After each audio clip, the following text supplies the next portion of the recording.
The New Orleans Saints are first place in their division, but they're known to beat themselves almost as much as they're beating other teams. So the Chicago Bears have a real chance on Sunday.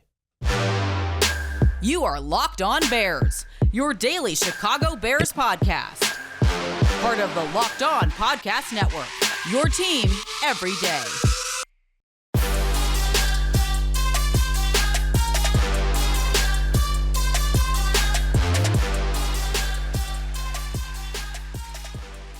This is Locked On Bears, and I'm your host, Lauren Cox. I'm here to bring you your daily, in-depth Chicago Bears news and analysis.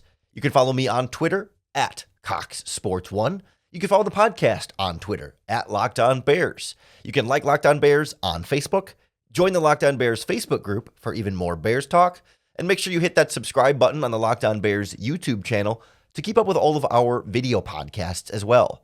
Thanks for making Locked On Bears your first listen today. We're part of the Locked On Podcast Network, your team every day.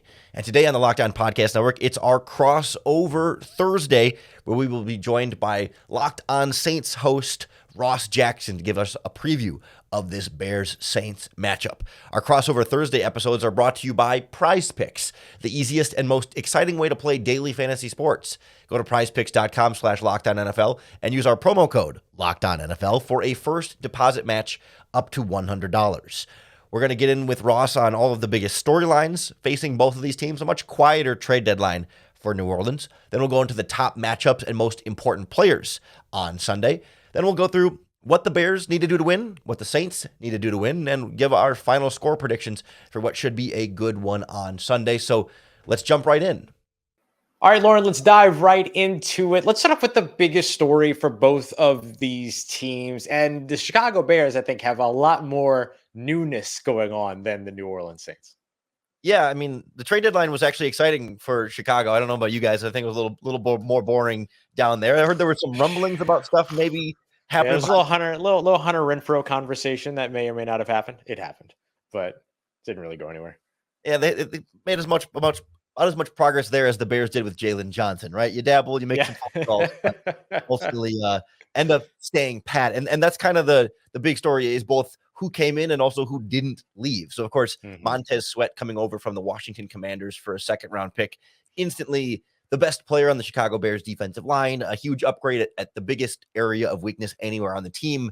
The defensive line, mainly in the pass rush department, they've been pretty good stopping the run even without Montez, and Montez is pretty good in that area, but particularly they need him to come in and be a more consistent edge rusher than they've gotten from Yannick Ngakoue and the rest of that group up front there, and should be ready to go, ready to roll this week. He already comes in as the Bears' leading sack leader, tackles for loss, forced fumbles, etc. I mean, without even having played a snap on this team just yet. So he's going to be big. And then Jalen Johnson continues to be a Chicago Bear despite requesting a trade. And the general manager yesterday kind of go into public negotiations at a press conference and kind of say, yeah, listen, we weren't done negotiating when he requested a trade. We were surprised. Wait a minute, we haven't even exchanged final offers yet. Like we don't even know how far apart we are. So there's a lot of just on top of their running backs coach being fired for workplace conduct issues under HR. So there's like a whole swirl of things going on around this team right now, and they're supposed to play the Saints in a few days. Yeah, a lot less eventful over here in New Orleans, that's for sure. The New Orleans Saints did not make any moves at the trade deadline. And in fact, I think that they're hoping for is that everything stays the exact same. They want no changes, nothing to change from what they did last week against the Indianapolis Colts, where they put up over 30 points and over 500 yards for the first time in, I think it was Christmas Day 2020 against the Minnesota Vikings when Alvin Kamara ran for like 6 touchdowns in that game, the Alvin Kamara game, if you will. And so for the Saints, it's kind of the opposite, right? Like they're trying to see if they can maintain consistency. What we've seen from this New Orleans Saints team over and over again is that they'll like win a game and look really good doing it. And then they'll drop 2 games and they'll win a game and look really good doing it, drop 2 games, all that. So they're kind of trying to keep the trajectory going in the right direction when it comes to what they did last week against Indianapolis and then now shaping up to go against Chicago. Yeah, there are some similarities between the Bears and the Colts in terms of, backup quarterback in place of injured, exciting, athletic young quarterback, one of the worst defenses in football on both sides and with really good running game. Like there is a certain level of like, that's certainly not the same schemes by any means, but the same kind of game plan again, right? I mean, we'll get into more specifics, but it's like, yeah, you should be able to score on this defense and presumably shut down the opposing team's running game and dare this quarterback to beat you with his arm. You're not going to trick me into comfort, my friend. It's not happening. I think that no, you're absolutely right. I mean, the Chicago Bears, I believe, are the 30th ranked defense against the pass right now, which is kind of the big thing that the New Orleans Saints are trying to keep going. But look, they just ran for over 160 yards against the Indianapolis Colts as well, who by all intents and purposes were a top 10 run defense. So they found a way to kind of get it going in their mix of Jamal Williams and Kendre Miller and Alvin Kamara, the three running backs. And of course, Taysom Hill, football player that does everything, right? He was such a big asset for them in this game too. But I think that what Saints fans are kind of feeling right now going into this game against the Chicago Bears is like, don't let up. Treat this team like they are an elite team that you're about to go up against, which is what every NFL team wants to do anyway. And to make sure that the Saints don't stand in their own way, because they do have a bad habit of like seeing a Taysom Hill game where everybody goes, oh, they figured it out. They used Taysom Hill the right way. And in the very next game, Taysom Hill sees like 6 snaps. And so like these, or 6 touches. And these are kind of the things that plague the New Orleans Saints, is getting too cute after a win. So hopefully they can keep themselves from doing that going into this one. Yeah, I was still taken aback. You got to treat them like an elite opponent. I haven't heard like that. An elite opponent. Got to do it. It's not what this team has been, but I think because the Bears have the 2 wins, and they're not impressive wins, but 2 wins nonetheless. Like that doubt is in the back of your mind, right? That like, well, could we be the next team that just absolutely blows it against the Chicago Bears? Because most teams, when we do these crossovers, it's like, can the Bears be the get right game for my franchise? And for a lot of teams, it has been, but for Washington, it wasn't. And I think, for the Raiders a couple weeks ago, I mean, with Brian Hoyer, that wasn't quite viewed as a get right game. It was a can we survive game. And clearly, Josh McDaniels and Dave Ziegler did not survive. I mean, they made it one more game. But so I think that for the most part, you shouldn't have too much to be worried about. I mean, we'll get into matchups and stuff here in a little bit, but this feels to me like, boy, if the Saints can just stay out of their own way, the Bears will lose for you. You know what I mean? If you don't hand it to Chicago on a silver platter, you should be fine. But it sounds like maybe New Orleans hasn't been good enough at that aspect of football. It's been the getting in their own way part of it. And there's a lot of reason for hope, and there's a lot of reason for optimism that they've turned it around based upon the way that they competed and played against the Indianapolis Colts in a game where they didn't just steamroll, in a game where it wasn't just like one heroic effort by one individual player. It was a full team win. They had to manage some adversity. It was all there. But you just want to see them not get in their own way. And that becomes a big thing. Let me ask you this before we get to matchups. With the arrival of Montez Sweat, how much do you think the Bears are going to be putting him out on the field 6 days, 7 days, or 5-6 days after he arrived in Chicago? I mean, I don't know that it's going to be full bore, but I think they're coming in thinking, he can plug and play here pretty quickly into a major role, right? I mean, he's been relatively healthy all season. It's not like there are certainly scheme aspects of things in terms of specific calls and, what do we call this? What do we call that? And how do we fit up certain run plays? But like for the most part, he should be able to plug and play here pretty quickly. I think in the past when they've had to bring in new guys in the defensive line, they've been able to get them in as early as like the next week, like guys that have been called up from the practice squad or guys that are signed as free agents during last season. Like it's maybe not a full every snap kind of role, but like I would expect him to be a starter and still play quite a bit. And they like to rotate their defensive line to keep them fresh anyway. So we'll see whether like he leads the team, the D-line in snaps, maybe not, but I think he'll be a prominent member here. And in any kind of passing situation, it's just, all right, Montez, you go out there, you're rushing versus the right tackle, go get him. Yeah, that seems to make the most sense. And so he'll be matching up with New Orleans Saints right tackle Ryan Ramczyk, who probably just played his best game of the season last week against Indianapolis. So good timing for Saints fans there. Yannick Ngakoue over on the opposite side. So can the Saints keep those guys at bay in those obvious pass rushing situations? I think the Saints have allowed the vast majority of their sacks on third down. So Montez Sweat would obviously be a very big factor on those obvious passing down situations, I assume. Yeah, certainly the Bears like to use some of their positional versatility in those third down situations as well. Go with multiple defensive ends, kicking inside the defensive tackle and trying to get just their 4 best pass rushers. They've got some different guys with some size. I mean, all 4 of these defensive ends are bigger guys that can kick inside, and they can, and that's where we've seen Matt Eberflus like slowly integrate the blitz a little bit more. He's not a blitzing guy at all, but third downs when they've realized how inconsistent their pass rush has been. It's like, all right, we got to bring guys somewhere. Let's start bringing some pass rushers. But having a couple injuries in the back seven makes that a little bit more challenging too, is going into this week, depending on who's going to be out there and who isn't. Absolutely. And speaking of that back seven, we're going to be taking a look at matchups. And that back seven in Chicago comes into play big time, but so will the New Orleans Saints defense as well. So we got that coming up for you as we continue on with this crossover edition of Locked On Bears and Locked On Saints. Here is a part of Locked On Podcast Network, your team every day.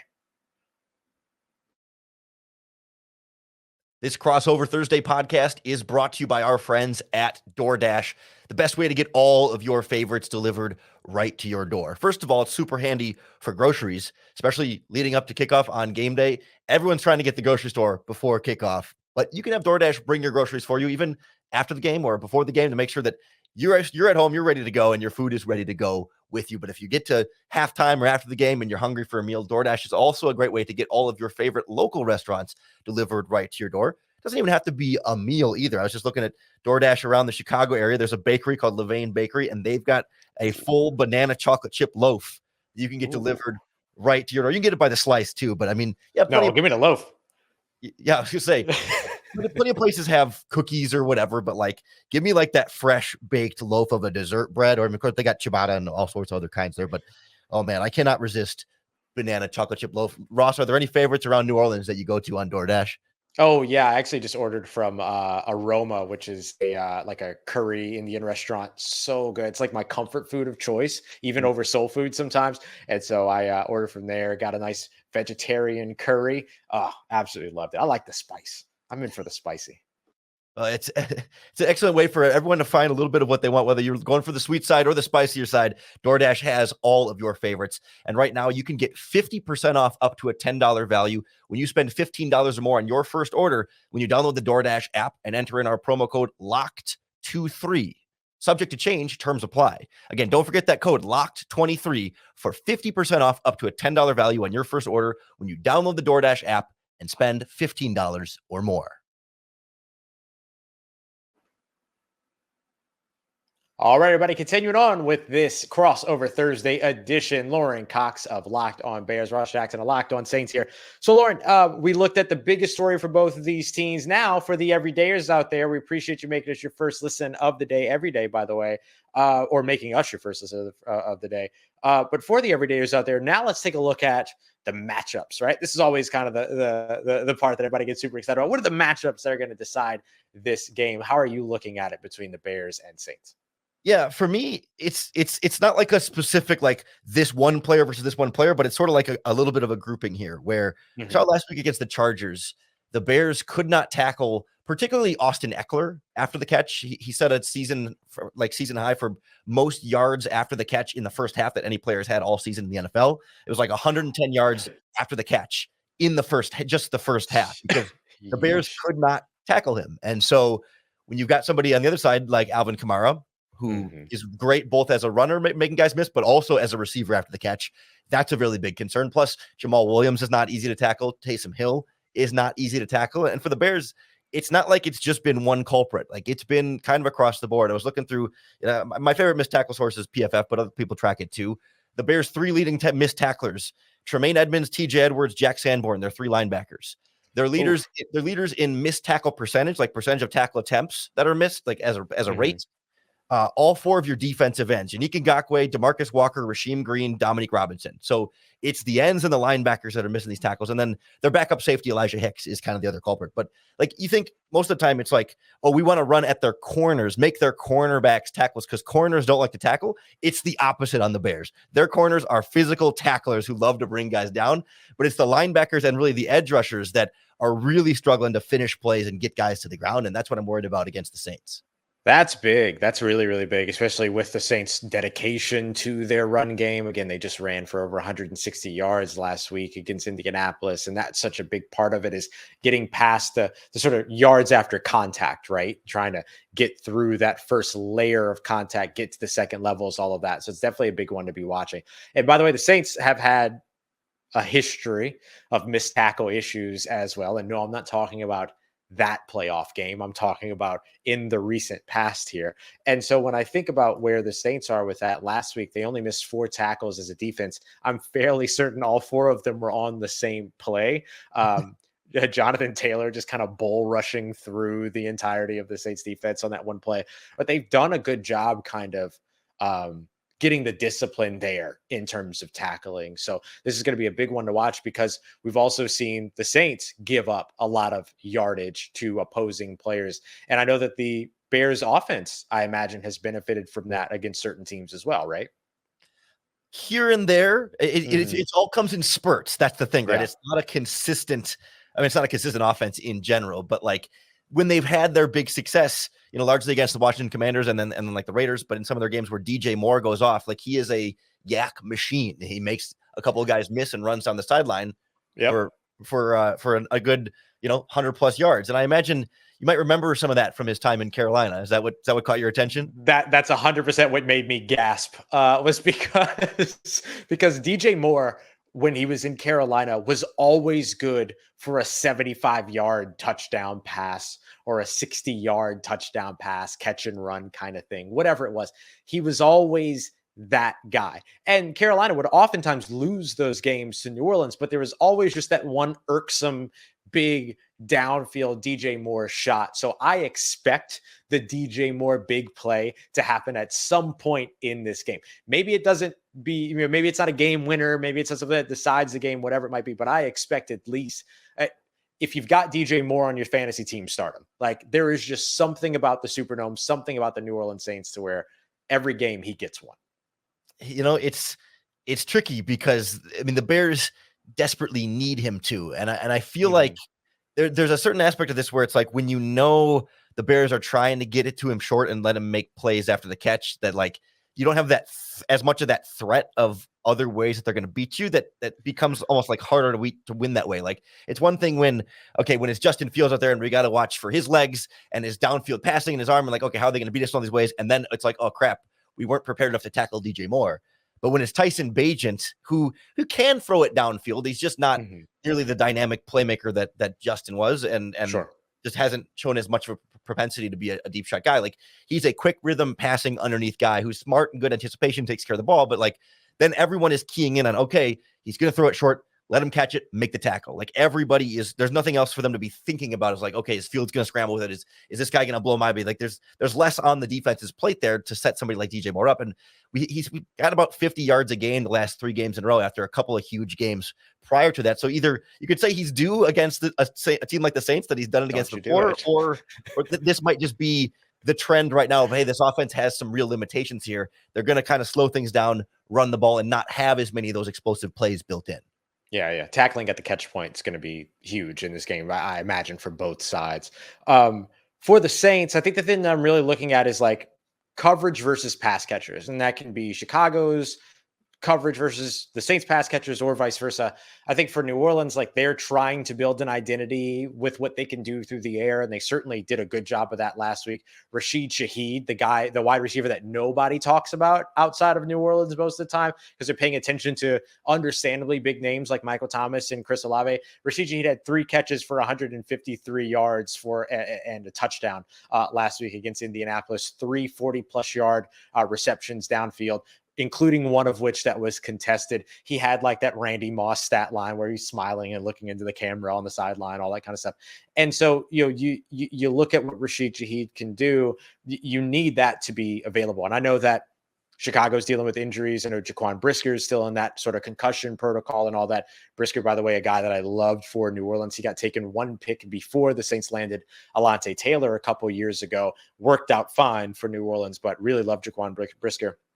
But I think that like that becomes a big thing. And then over on the opposite side of it, it's the Saints' ability to cover, which is something that I'm really, really confident in. So, I make a lot of jokes about like, don't treat this like a game that's going to be so easily given over to the New Orleans Saints. Saints have to get out of their way and stuff like that.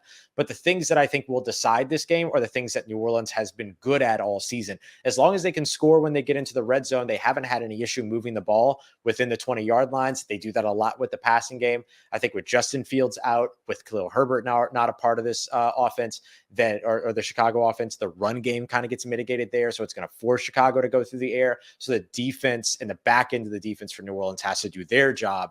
And what could be a one-dimensional Chicago Bears offense to, be able to force some mistakes and take advantage of them if they can. I wouldn't be so confident in a one-dimensional Chicago Bears offense. Oh, really? That's not to say that I think the Bears offense is going to be dynamic and score a lot of points. Sure. But they love to run the ball, and they're very confident in their ability to do so, even without Khalil Herbert. Dante Foreman, another former Carolina Panther, has been running very well this season. Roshan Johnson is back from injury. The rookie from Texas has been a nice weapon for them. They didn't run the ball super well last week against the Chargers because they let the Chargers score on each of their first 5 or 6 possessions. So they were down about 4 scores in the first half. Yeah. And they just couldn't really keep up with the running game because the defense necessitated it. So, that's how you make the Bears offense one-dimensional. It's fast start.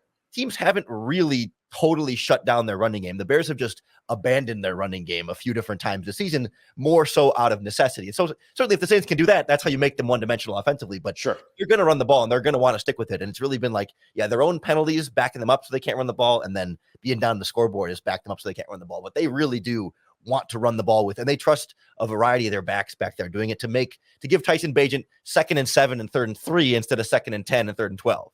Well, there you go. Then that just calls into question the New Orleans Saints run defense, which struggled last week. Can they bounce back coming up against they struggled last week with a couple of big plays given up. Outside of those big plays, though, they actually performed okay. But, those big plays, those can be the moments that settle a game. So it's something to definitely watch here between the Saints and the Bears. Coming up next, we're going to take a look at what it is that the Saints and Bears need to do in order to get their victories on Sunday. And, of course, we'll give our predictions as well. Got that coming up for you as we wrap up this crossover edition. Locked on Bears, Locked on Saints here on the Locked on Podcast Network, your team every day. This Crossover Thursday podcast is brought to you by our friends at PrizePicks, the better way to do daily fantasy sports. Because PrizePicks puts you in complete control. Unlike the other daily fantasy sports platforms where you're setting your lineup and you have to beat 1,000 other people's lineup to win any money in that. With PrizePicks, it's you versus the projections available. So you could put your football knowledge to the test. You pick 2 to 6 players and whether they'll perform above or below their PrizePicks projection, and you can win up to 25 times your money just by making your right picks. I'm looking at PrizePicks for this Bears-Saints game. An interesting one for me, Ross. They've got Taysom Hill set at 0.5 passing yards. So my question to you is, do you think he will attempt a pass? You have to complete it in order to get his PrizePicks projection, but do you think he will attempt a pass in this game? Yes, I do. So it's just a matter of, can he get a completion and 1 single yard? That's essentially what his prize needs. In order for you to win on Taysom Hill. So take Ross Jackson's advice. Taysom Hill will get a pass attempt. It's just a matter of whether he can get a single yard on that attempt. And of course, pick a few other players. You can win big with PrizePicks. It's a lot of fun. It's easy to play. It really literally takes 60 seconds or less to make your picks. You got to try it for yourself. Head on over to prizepicks.com/LockedOnNFL and use our promo code LockedOnNFL for a first deposit match up to $100. That's an extra $100 to play with at prizepicks.com/LockedOnNFL. Promo code LockedOnNFL. PrizePicks, daily fantasy sports made easy. All right, everybody, wrapping up this Crossover Thursday edition. Time to talk about what these two teams need to do to get a win. If you want to keep up to date with everything going on around the rest of the NFL, make sure you're checking out Locked On NFL Kickoff on any and all of your favorite Locked On NFL YouTube channels, starting live at 2 p.m. Eastern time. Make sure you go and check that out. And of course, if you want to listen in on this game, you can find it by searching Bears or Saints on the Sirius XM app. You might even hear a couple of familiar voices while you're there. So make sure you're going and checking that out as well. All right, Lauren, let's look at the things that each of these teams need to do to get a win. If you don't mind, you mind if I kick us off for this one? Absolutely not. Awesome. So the way that I look at this for New Orleans is that the Saints win this game if they don't lose this game, right? That's what we're talking about here. And I don't mean that in a way to throw shade at the Chicago Bears or anything like that. It's just that if you're looking at these two teams roster wise, you're looking at these two teams in terms of how they've played most recently and all these other things, the New Orleans Saints should be the better team. The New Orleans Saints should win this game. But what the New Orleans Saints did last week when they were in that situation is that they didn't worry about playing against the Indianapolis Colts philosophically, and said they played against their standard. And when they played against their standard, they were excellent, especially on the offensive side. So you saw them swallow their ego a lot. They culled all of their play calling down so that they had fewer options in specific situations. So you get all the bangers in there and you get a little bit less of the snoozers of plays and stuff like that. They did a fantastic job playing against their standard. I think they need to do the same thing here against the Chicago Bears and not stumble, not stumble on the way to it. Yeah, it's sort of the same thing reversed for the Bears, right? It's like, in order for the Bears to win this game, they need the Saints to lose it. Like they need New Orleans to kind of both like literally and metaphorically, like fumble the bag here.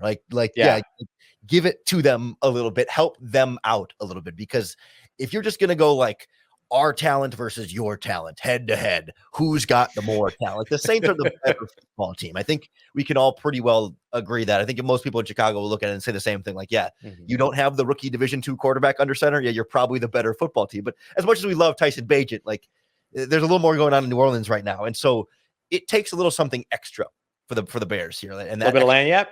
Sorry. My listeners have no idea what lanyap is, Ross. Trying to bring some New Orleans flair to our audience here. We need a little extra mustard on our brat. There you go. I love it. Relish there. But yeah, no, it's like Tyson Bagent generally is going to be smart.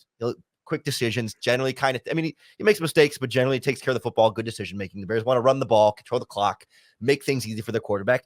And that can get you this far, but then to win, like something's got to push you over the edge. So whether that's a special teams touchdown, a blocked punt, big play, it's turnovers generated by the defense, or I guess giveaways from the Saints, like the Bears need something else to win. They got that against the Raiders. They got that against the Commanders earlier this season. They haven't gotten much else of it the rest of the game. So if the Saints can just get out of their own way and let the Bears stumble, they should be fine.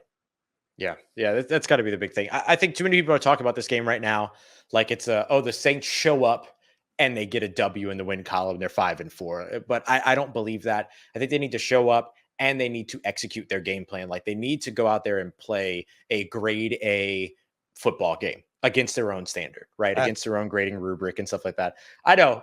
You're like a C might get them. D's get degrees. You know what I mean? You can't play F football. You'll lose if you play F football, but a C+ might win you this. You still got to good. You just got to get all the questions right. Yeah. Well, that's good. I mean, as somebody who can speak from experience about the ease of coasting on a C+, I think that can work. I think that can work for New Orleans. All right, buddy. What is your score prediction for this matchup between the Bears and the Saints? Yeah, I think generally this will be like, I'm not expecting a major blowout, and the Bears have been really good this season at not like completely giving up even when they're down big. I know the spread right now on FanDuel is Bears are 8.5-point road dogs, and that has moved quite a bit too. It was at -7 when it opened. Yeah, well, I think that was before they fired their running backs coach and have a player holding on requesting a trade, and fair. The latest in a long line of. Like this is nothing for the Bears season. This is like the 15th most interesting thing that's happened this year. But on this team, I mean, this isn't even the first assistant coach that has left the team for 8 True, right? You know what I mean? It's not the first player who's demanded a trade. It's a whole thing. But anyway, I do think that's reasonable. Like I don't think it's going to be a big, multi-touchdown blowout win for the Saints, but I don't think the Bears are going to make it a nail biter at the end either. So I've been hovering around like a 23-17, right around there. Some kind of ugly couple of field goals for both teams, maybe even 23-16 with a lot of field goals. I mean, just something kind of gross like that. Yeah, I love something kind of gross like that. That's exactly how I am ready to do my postcast. Well, that was gross. No, I don't want to do that. All right, here's what I'm calling for the Saints. I also don't have a double-digit victory. I also don't have the Saints following up on a 30-point game with another 30-point game. They haven't done that since I mentioned that Christmas game where Alvin Kamara ran for 6 touchdowns. That was a 52-point game followed up by a 30-plus point game against the Carolina Panthers to finish the 2020 season. So I'm not going to say that they buck the trend just yet. I am going to say they get close, though, and I am going to have a little bit of a larger margin of victory here. I'm going to take the Saints in this game 28 to about like 20. for the Chicago Bears. That could be, some late scores, things like that end up creating a little bit more distance, whatever it might be. But that's the way that I'm looking at this game. I think that New Orleans needs a game like that, another clean one, score when they get in the red zone, convert on third downs, but they don't necessarily need to run the score up to 30 plus points to look good in this game. I think they can come in at under 30, where I'm not trying to rewrite history here. I'm not trying to go against the trend here, but they could still do that and look good in the process. Thanks again to Ross Jackson from Locked On Saints for joining us on the podcast today for this crossover Thursday. If you enjoyed our conversation, make sure you hit the subscribe button on YouTube or wherever you listen to podcasts. That's going to be the best way to keep up with all of our daily, in-depth Chicago Bears news and analysis. Make sure you come back tomorrow, because we're going to talk to Matt Waldman from Matt Waldman's rookie scouting portfolio, all about Tyson Bagent, what he is and isn't as a quarterback, what his ceiling might be, where he should go from here, what we need to watch out for with Bagent, and why Matt Waldman in particular was very high on Bagent coming out of Division II Shepherd throughout the pre-draft process. And he understands football at a deeper level than the rest of us and is really good at breaking it down. So love talking to Matt, and you're going to enjoy that conversation tomorrow. Make sure you come back for that. Then, of course, on Monday, we'll recap whatever happens against the Saints, and we'll get ready for a quick turnaround for Thursday against the Carolina Panthers. We're all here on the Locked On Bears podcast. So make sure you're subscribed. Come back each and every day for that next opportunity to bear down.